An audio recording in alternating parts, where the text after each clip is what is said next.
this is Aliyah and welcome back to my kitchen. 3 years ago, I made a video of my grandmother and myself preparing Baghrir, which is the famous Moroccan pancake with 1,000 holes. I posted the video on YouTube for fun, and that's when I realized there were many people out there who found it useful. The truth is that 3 years ago, I was not a good cook.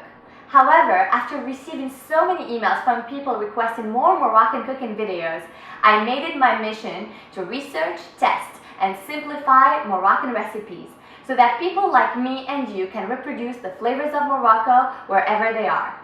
So today, I would like to celebrate 3 years of Cooking with Aliyah by making another variant of Baghrir, the recipe that got it all started. And again, thank you so much for all your support and emails, because without you, I would not be here today. So let's start! 2 cups of semolina, 2 cups of flour, 2 tablespoons of sugar, 1 tablespoon of dry yeast, 2 teaspoons of baking powder, the zest of 1 large orange, and half a teaspoon of salt. 3 cups of warm water, 1 cup of fresh orange juice, and 1 large egg. The first step is to prepare the yeast. Add 1 teaspoon of sugar and some warm water to the dry yeast. Mix well until the yeast dissolves. Let the yeast mixture rest on your kitchen counter for 15 minutes while preparing the batter for Baghrir. In a large bowl, mix all the dry ingredients: semolina, flour, baking powder, sugar, pinch of salt, and orange zest. Mix well. Add 1 cup of fresh orange juice to the dry ingredients. Make sure to use fresh orange juice for best results. Now add water. First, the water needs to be warm. Also, only add 2 cups of water. Mix well until the dry ingredients dissolve, then add the 3rd cup of water. You may have to adjust the amount of water depending on the quality of flour you are using. That's why you should add the water into 2 steps, so you can control the amount better. Now get the yeast mixture. Notice how it became creamy and doubled in size. Add the yeast mixture to the Baghrir batter and mix well. Place the Baghrir batter in a blender. Add the egg. This step is optional, so you do not have to add an egg, but it definitely makes the Baghrir fluffier. Blend all the ingredients until you get a smooth mixture. Pour the Baghrir batter in a large bowl. As you can see, the batter is quite liquidy. Cover the bowl with a plastic wrap and let it rest on your kitchen counter for at least 45 minutes.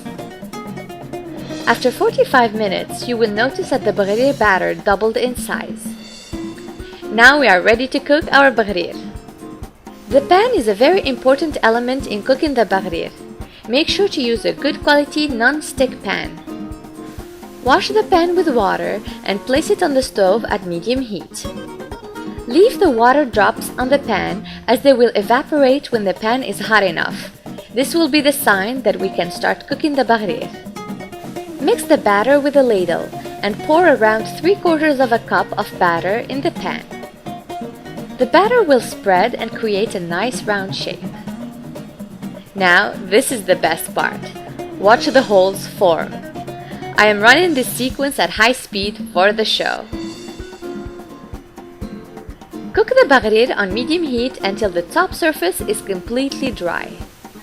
We cook the Baghrir only on one side. Notice how the other side is smooth and has a nice golden color. Place the cooked Baghrir on a pan covered with parchment paper. Do not stack Baghrir one on top of the other, otherwise they will stick. They have to be placed one next to each other. Then you can cover the first layer with parchment paper and place the next batch of Baghrir on top. To freeze Baghrir, cover each one with parchment paper and put them in a freezer bag. Place the freezer bag in the freezer and they can be preserved for 3 to 4 weeks. You just need to thaw them before heating them in a pan and dipping them in the butter honey sauce. Talking about the butter honey sauce, Melt 2 tablespoons of butter in a pan, then add 2 to 3 tablespoons of honey. Let the syrup heat up for a few minutes. Then just take a baghrir, even if it's at room temperature, and dip the face with the holes in the syrup. Place it in a plate and serve immediately. The baghrir will become hot due to the high temperature of the syrup. And that's it! Roll the baghrir and take a huge bite. Bon appétit!